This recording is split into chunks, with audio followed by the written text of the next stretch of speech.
صباح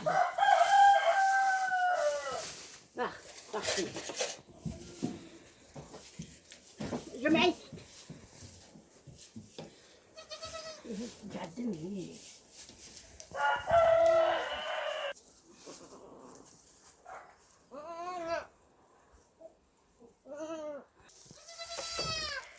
تجي الناس تمشي توحد جسي غادي أكلت مريض شطة من هذا. السلام عليكم عزو الفلاون، ان شاء الله تكونوا كامل ملاح وانتم تشوفوا في هذا الفيديو. عزو الفلا كنت في قشيشين، ان شاء الله لا فيديو ياكي كنت داف بخير وعلى خير. مرحبا بكم خياتي مجددا عندي في القناه. الفيديو تاع نهار اليوم راح يكون سبيسيال لانه راح يكون حصريا ولاول مره في اليوتيوب. يعني جداتي هي الاولى، اظن على ما اظن، يعني حوست كامل ما لقيتش اللي داروه من قبل. على بها حبيت نشاركو معاكم هذا الوصفه. يديروها بالحليب هذاك كي تولد المعزه ولا البقره، هذاك الحليب الاول اللي يحلبوه منها. نقولوا له بالقبيليه اذغس، بالعربيه وقيل قلتوا لي خياتي اللبه ولا اللب، ولا سمحوا لي على النطق، ما على باليش كيفاش يسموه. اروحوا تكتشفوا معايا ان شاء الله طريقه التحضير مع جداتي. درك رانا في الكوزينه، راح نخليكم تكتشفوا طريقه التحضير مع جداتي. انا ثاني راني كيما نتوما ما على باليش كيفاش يديروا هاد الوصفه. عقلا نتورا في قشيشين قلاوي في كوزين تورا كنت تسكن جيده، غنمشي خدمن لا روسيت كاع على خاطر ما منك يعني جامي خدمت اساكي ولادنا كتسي ديكوفري غير كنت. بسم الله الرحمن الرحيم.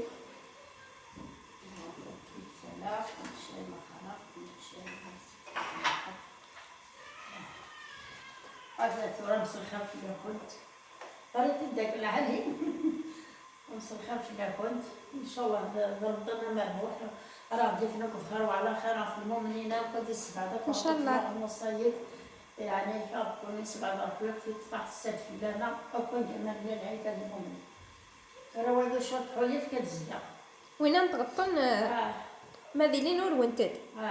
هنا نفهمكم، هذاك الحليب اللي راكم تشوفوا فيه سكنيتي كان، هذا الحليب تاع على بالكم باللي قلت لكم المعزات تاع جداتي ولدوا. دونك هذاك الحليب وسلم زوريا، هذاك الحليب اللي نحوه من المعزه بعد ما تولد هذاك النهار، هذا هو اللي يديروا به هذه الوصفه.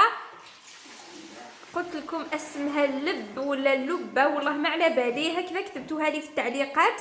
سمحوا لي على الاسم، طريقه النطق ما على باليش كيفاش ينطقوها. المهم حنا القبايل نقولوا له بالقبايليه اذغس، قلت لكم بالقبايليه اذغس.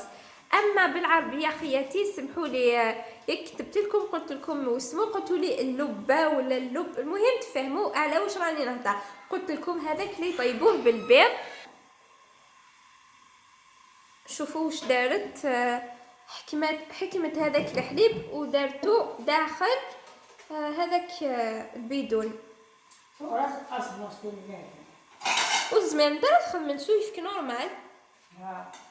راني نسقسي جداتي الا تقدروا تديروا هذه الوصفه بالحليب عادي، قالت لي لا لازم هذاك الحليب يكون تاع البقره ولا تاع المعزه. المهم هذاك اليوم بعد ما تولد نسحقوا هذاك الحليب كميه اللي تحتاجوها، ونسحقوا ثاني البيض 15 خدمه.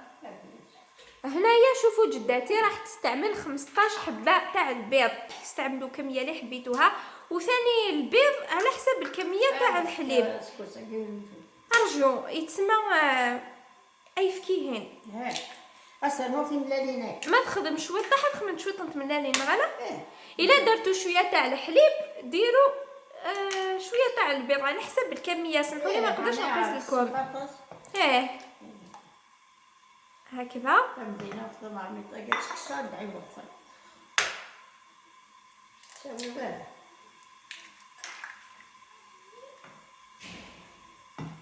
سيزر كيفاش لا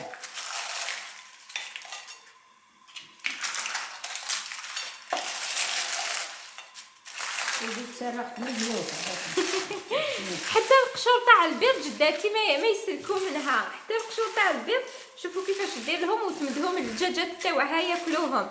كما تخدم تاع قشاره هاجي تركص لي ولدي واش تخمتونا؟ وسخ القشور اللي بالقارص. دركا راح تدير له هذا القشور تاع القارص. خدمتي زيت على اللي يساعد القارص باش يخرج فيه ريحه القارص. الملح، دير شويه تاع الملح على حسب الكميه اللي درتوها. غتخمشط الملح شو طابي هنا سبع.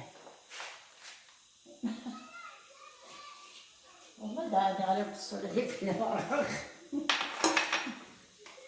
الطرويف وراح تخلط. شوفوا كيفاش راح تخلط كلش مع بعض حتى هذوك الحبات تاع البيض يتجانسوا مع هذاك الحليب. هاك فسين هاد فسين مداليني حتى يذوب كامل البيض في الحليب. وتكدي فلوس انا كينا فين تبقى بارك العافيه. ان شاء الله تكونوا فهمتوا طريقه سهله. اللي عندها المعيز في الدار، اللي عندها الحليب في الدار، تدير هكذا.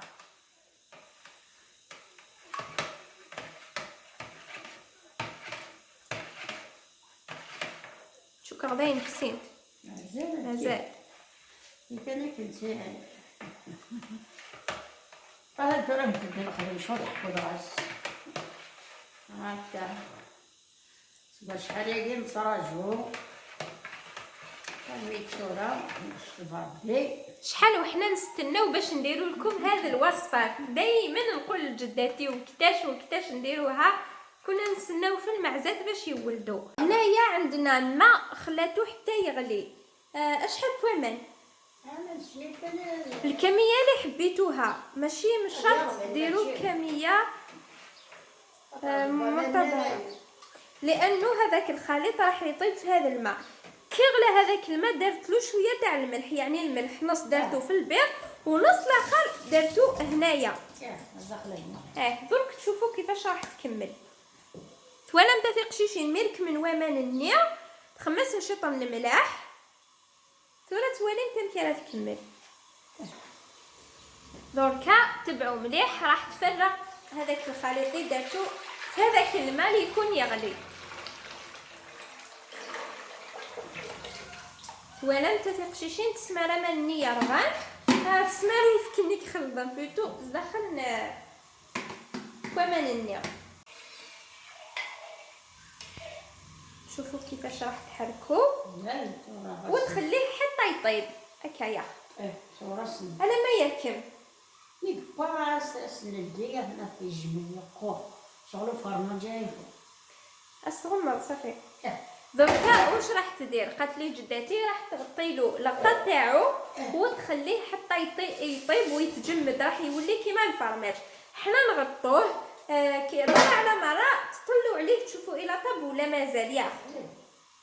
كي تشوفوا باللي خلاص تجمد ولا كتله وحده ومن بعد فتحوا عليه وطفوا له، والنار لازم تكون قليله جدا باش يطيب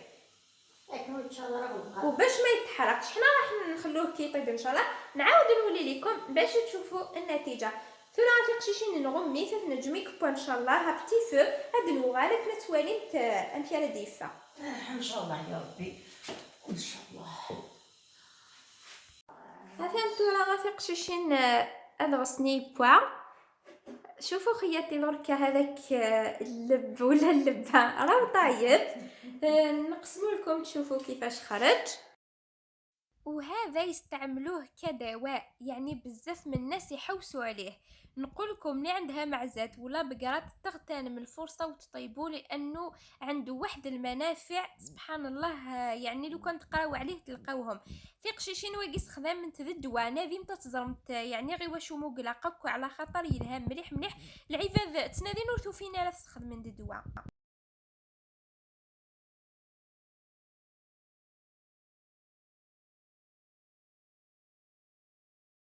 ان شاء الله تقدم تاعي.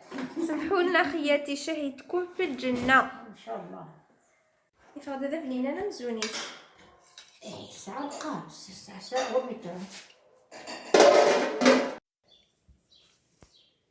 ولي متتمشي ديفا الله يبارك. الله يبارك. الى هنا نكون وصلنا الى ختام هذا الفيديو، ان شاء الله يكون عجبكم. دمتم في رعاية الله وحفظه، مع السلامة.